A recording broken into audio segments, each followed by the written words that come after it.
next, ladies and gentlemen, Yield10 Bioscience. It's ticker YTEN. They're on the NASDAQ. I see some slides, and I see Oliver Peoples. He's president and CEO at Yield10, and I guess you like to be. I guess you like to go by Ollie. Is that right? Yeah, I do indeed, because unfortunately, there's an eyeglass designer called Oliver Peoples. I hate to get mixed up. That is very appropriate, Ali. Well, I will let you have the floor. I see some slides, but I want to give you a reminder to set your slides to full screen. I have it on full screen. Am I on the wrong thing by any chance? I think if you got it on full screen, I think you should be good to go. Okay. But we'll assume that and just move on when you're ready. So I'm looking. It doesn't look like they're in full screen, but what we can do is I think Chelsea backstage can run the slides for you. Absolutely fine. Okay, awesome. Chelsea, are you good? Chelsea is good. All right, Ali, I'll let you have the floor, sir.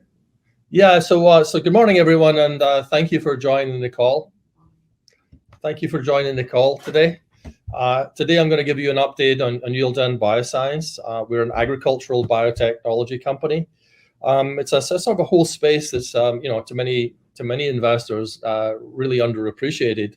But today, what we're seeing is a massive increase in investment in the agricultural biotech space, and Yield10 has been in this space for a number of years. If Chelsea, just move to the next slide, please. There's something wrong. There is something wrong. There's something wrong here. What's the symptom you're seeing, Ali? Yeah, she's not moving the slides, so I'm maybe on there. She gave me another screen to use, and it's Chelsea is moving. Chelsea's communicating backstage, saying if you go back to your web browser, okay, might work for you here. I'm here to help, Ali, and if we can't get it figured out, we'll get it figured out. I think I've got it. So I'm here. So I see on my screen, I see the safe harbor statement. Do you see that one? We look good now. I think I'm all set. I see you. I see the safe harbor statement. Glad to help, sir. Absolutely terrific. So anyway, I will be making forward-looking statements. So just please refer to our safe harbor statement regarding those. Next slide, please. In terms of what we do, we're trying to do basically the opposite of what the petroleum industry has been doing for years by basically taking oil out of the ground and pumping carbon dioxide into the air, which of course is a major impact on climate change. We're really focused on improving crops. These are the crops that are the basis of the $4 or $5 trillion food industry, to increase the capture of CO2 from the air and to direct that increased capture of CO2 to producing improved crops with higher yield, higher oil content, and then as we move into the future, to very high value and very attractive new seed products. Next one. In terms of 2021, it was a pretty, I would say, interesting year for us. We were making a major shift from an R&D focus over to the commercial. We've executed all of our field tests, and field tests in the ag space are the equivalent of clinical trials in the pharma sector. We had a pretty challenging season in the Pacific Northwest, Canada, and the western parts of the US, mainly due to the incredibly high heat. This is another thing that I think we're going to be facing going forward in terms of food production, is these very highly variable and unexpected weather conditions. We have seen good tolerance to the Camelina, which is our oil seed that we use for this program. It's got tremendous upside potential in its own right. We were also very excited about one of the products that's still in development, and this is essentially Camelina that's been engineered to produce a PHA bioplastic. And many of you probably are well aware that there's enormous pressure on consumer products companies, brand owners, and the industry to essentially reduce the pollution of plastics in the environment. This is something that's a little further out in terms of commercialization, but this is very exciting to see that the results this year, where they were consistent with last year at larger scale, and this will enable us to go forward into 2022 at even larger scale as we begin to scale that up. We also have been doing testing of a winter Camelina, and winter Camelina does a very interesting thing for us. It opens up a second growing season in the areas where we'll be producing this, and allows us to use Camelina as a crop known as a cover crop to essentially reduce some of the impacts of food production in terms of climate change impact, as well as generate additional revenue for the growers. So we're very excited about those major accomplishments this year. And now we're progressing on into 2022 with all of our plans in place for field trials, for hiring to build out our commercial team, and to continue to progress and build our business. Next slide. So in terms of, I'm not going to go into the technology. We have a very unique technology that's based on advanced synthetic biology. My background, I'm one of the founders of the field of synthetic biology. And yes, I do look that old. But basically back at MIT in the late 80s, we developed this whole idea of using genetic engineering tools and genes as a mechanism to develop systems that could produce interesting products. We're working on the oilseed Camelina. It's a very unique oilseed. I'll give you some more details on that. And we have essentially, a pipeline of products in development. The first one is going to be feedstock oil. This is vegetable oil, which is primarily going to go into biofuel to meet the demand for renewable diesel and renewable aviation fuels. This will be followed by an omega-3 oil. This contains high levels of EPA and DHA. And again, it's a cost-advantaged, sustainable source of essentially fish oil, which is going to be used extensively in nutraceuticals, but also in the aquaculture industry as a feed ingredient. And then the third one, which actually has the largest potential just because of the massive scale of the plastics market, is the PHA bioplastics. One of the side efforts that's going on is because we use Camelina as a tool to develop very exciting genetic traits to improve crops. We have an opportunity to license those traits for use in other crops to some of the major players, and we currently have relationships with 4 major players in place. Next slide. I mentioned renewable diesel, and this, is something that has really emerged in the last several years, and it's driven mostly in California because of what they call the low carbon fuel standard. But what's really happening is you're seeing this massive growth in facilities that are being converted from petroleum-based diesel over to renewable diesel. So this is the oil industry. This is not, mom and pop type or sort of, special pure play biofuel companies only. This is folks like Exxon, Marathon, Phillips 66, Shell, BP, you name it. The big oil companies are all over this. And what it's doing is it's creating this tremendous demand for additional feedstock oil to use in this process. And all of this is really targeted ultimately at meeting low carbon goals for these fuels, which are actually mandated in law in several states and also emerging in Canada and Europe as well. And so what this does, and if you do the math, is it's actually adding the demand for another 45 billion gallons or 45 billion pounds of vegetable oil to meet this growing demand. And this is just in the US capacity. Also, plants are being built in Canada. There's many plants being built in Europe and all over the world as well. So tremendous new demand. And of course, we can't keep, shall we say, using food as a source of these feedstock oils. And so Camelina, the oilseed we're developing, really fits into this in a really nice way and enables essentially a substantial increase in production of feedstock oils for this. And this is a driver or a tailwind that's come along to us fairly recently. And so we've really been adapting to move down this path very aggressively, given the opportunity in front of us. So in terms of our business model for this, really we are developing advantaged varieties of Camelina, the oilseed, both spring and winter, as well as these value-added performance traits for boosting yield and boosting oil content. We've been building the commercial team, and we've been scaling these seed lines up. One of the challenges with agriculture is it takes time. And so, once you plant an acre of Camelina, that will allow you to plant in the next year 100 to 200 acres. And then from 100 to 200 acres, you can go to, 10 to 20,000 and on from there. So there is a time that's required for doing this. As we adapted to focus on Camelina, we recognized fairly early that although we can progress the business launch based on existing varieties, some of which I'll describe shortly, we are going to need some of the things that the modern farmer requires. This includes herbicide tolerance and disease resistance. These are important not for launching the business, but for scaling the business. And so we are currently developing both non-GMO or non-regulated and regulated lines of Camelina with herbicide tolerance.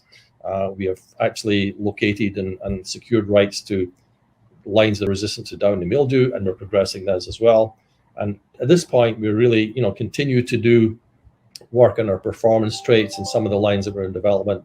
But generally, the major focus is on these, I would say, commercial scale enabling technologies of herbicide and disease resistance. So in terms of the lines we're progressing, these are varieties of Camelina, and these are technical names. They will ultimately be given their own variety names. But basically, we've been scaling 2 spring lines, DH12 and E3902. E3902 is pretty interesting in that it's been developed using the modern CRISPR genome editing tool, and it has a higher seed oil content, which of course is the major driver. It does not yet have herbicide tolerance in it, and we're now in the scale up of the E3902 line this year, planning for larger scale production in 23 and 24.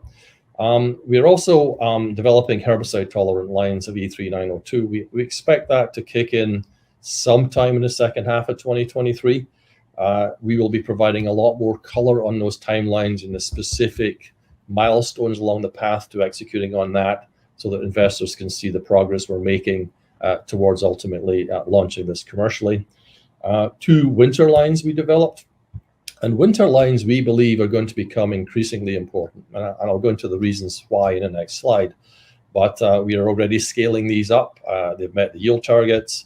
They're not yet herbicide tolerance, but we do have herbicide tolerant varieties of that also in development. And we expect to see those coming into the pipeline and provide a lot more definition around the specific milestones and steps along the process to getting those commercial as well as we move into the second half of 2022. And again, these will probably be available to us sometime by the second half of 2023. So in terms of why winter, so one of the challenges you face with a new crop like Camelina is competing with the existing commodity crops. And this is where the very unique feature of Camelina's very fast growth cycle comes into play, because you can plant a winter variety of Camelina after you've harvested soybean, and you can harvest that before you plant the next year's soybean. So this, in effect, gives you the opportunity to use land that would normally be lying fallow over the winter. And in some cases, people would say, well, isn't it a good thing for it to lie fallow? Well, it turns out it's not, because during the winter, you get a lot of runoff of nutrients that are used for soybean production into the water streams. And it also get a depletion of the carbon content of the soil. So using cover crops like winter Camelina really addresses that underlying problem. At the same time, it's increasing productivity. And so just looking at the basic math laid out here, and this is just taking average numbers, soybean, if you produce 600 pounds of soybean per acre of oil, and you grow winter Camelina in a process called relay cropping, then you would get an extra 600 pounds of winter Camelina oil, the net being obviously 2x the oil per acre that you would typically get. And so this is really, really exciting. The second reason this is exciting is because when you're planting a crop like winter Camelina, in many geographies, there are no other crops that have that capability to survive. So it opens up land that would not normally be available, and actually provides cost advantages as well. We are seeing also incentives being provided under the recent Build Back Better Act to essentially incent farmers to plant winter cover crops as a means to mitigate some of the climate change impacts of food production. So this is all very exciting, all very powerful drivers for what Yield10 is doing, and we're happy to be progressing this forward. So in terms of, and this is a little detailed, and I'm not going to go into it in a lot of details, but one of the cool things about the work we're doing with genome editing is if you look at the little photograph on the left side with E3902, which is our genome edited high oil line, you can see it's quite a distinct color from the original Camelina, which is more of a brown color. We're doing, again, Contra season scale up of E3902 in California. and essentially positioning us to do that in larger scale next year. Same thing is going on with the winter lines. We've got multi-acre production of one of our winter lines, WH2, ongoing in Saskatchewan. And many of you probably seen, the weather charts. And Saskatchewan, I can assure you, is a region of North America that gets a little chilly. In fact, it gets really very, very cold. And so we've got this trial ongoing there. It's at multi-acre scale, and look forward to obviously reporting progress on that as we move into the second quarter of next year. We're also scaling up the other one, WDH3. So there's a lot of stuff going on, a lot of potential for for news flow and events as we move into 2022 and beyond. Now what I'd like to do is just give you a little heads up on two very specialty, for highly valuable specialty products that we've secured. Both are produced in Camelina, and that's really exciting for us. The first is something we achieved an agreement with the Rothamsted Institute in the UK to. It's essentially a technology that's been underdeveloped for many years, including field trials, including product validation and clinical studies. So it's a great product. This is a product that really works. Yield10 is essentially taking on the commercialization of this.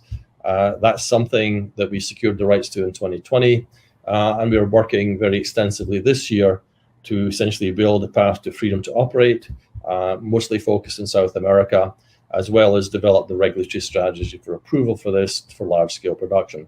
It's a very attractive and very high-value seed product. It makes an oil which contains high levels of both EPA and DHA. This is very unique in that it more or less meets a drop-in replacement standard for fish oil, which of course is getting an increasingly short supply due to mainly to overfishing and growing global demand, both in aquaculture feed as well as in the human nutraceutical space, given its very positive health benefits. We see a revenue potential here between 180 and 600 million for Yield10 with very high gross margins. So it's a very exciting platform. It's coming along behind, if you like, the renewable diesel opportunity or renewable biofuel opportunity. But again, we're progressing this, very excited about it. And it certainly looks to have the best cost and I would say best performance and use of the alternatives that have been developed by third parties. And I'd now like to turn to the second of our proprietary products. And this is something which has absolutely enormous potential. When you look at the market for plastics, we've been producing this on a growing scale, currently around 350 million tons per year. That's about 720 billion pounds per year of new production, growing at 4 to 5% per year. So it's a vast amount of this product. And as everyone knows, this material, these plastics produced from petroleum, they persist in the environment. They're pretty much everywhere. You can't go to any place in the globe and not find plastic waste. And that's become an enormous problem, both in oceans, beaches, but pretty much everywhere. And they persist for hundreds of years. And so this is a problem that many of the users of plastics are very keen to solve. And so there's a tremendous interest in degradable plastics, or plastics that can be disposed of safely after they've been used for the specific purpose.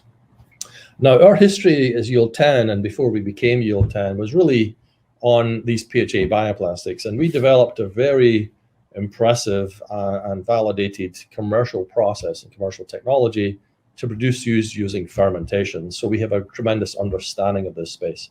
We also had a long-term program to directly produce these in crops with the idea that we could massively drop the cost of production at the same time massively increasing the scale of production. And these are really important when you talk about a market of 700 billion pounds per year.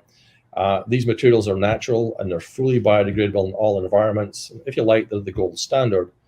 The reason they're not broadly available in the market is because the cost of the fermentation technology is 3 to 5x that of petroleum plastics, and the cost of scaling it is equally large. So, next slide. So just to indicate this is not sort of a blue sky thing, what you see here, and I'm not going to go into it in any detail, is essentially these are plastic growing plants, plastic producing plants that are growing in the field. This was done initially in 2020. We reported out data repeating that work successfully at larger scale in 2021, and we plan to increase this further in 2023. Next slide. And as I mentioned, we have relationships with 4 companies: Bayer, GDM, Forage. They're all major seed players. We're working on them with traits that they're developing at their cost, which are essentially proprietary to Yield10, with the idea that we can execute license agreements in the future once they've completed their analysis.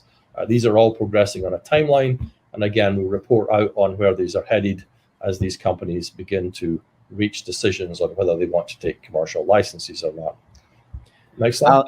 Ali, I do want to pop in here. We are up against the clock, so if you have like a quick summary that you wanted to make sure you get to, yep. Now is the time. I will get to it right now. Okay, sure. In terms of our balance sheet, I appreciate that. In terms of our balance sheet, at our last call, I think we have 18.5 million in cash equivalents. This will take us into essentially 2023. We have no debt in our balance sheet, and our burn rate is somewhere between 10 and 10.5 million per year. We don't expect to increase that without additional resources. And if you just move to the final slide, in terms of where we are, we expect to report out our data from field testing in Q1 of next year, making a lot of progress in the business plan.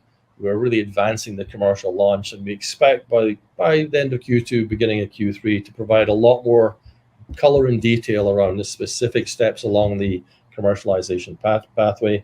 That includes, of course, building our commercial team and working on industry collaborations. With that, I'd like to thank you for the opportunity to speak today. No, it was our pleasure, Ali. Ali Peoples, he's CEO at Yield10, and there is the website. It's yield10bio.com. Would have liked to get to a couple questions, but let's go. Investors, if you're interested out there, go to the website. You can find, I'm sure, a bunch more good info about Yield10. Thanks a lot, Ali. Thank you, sir.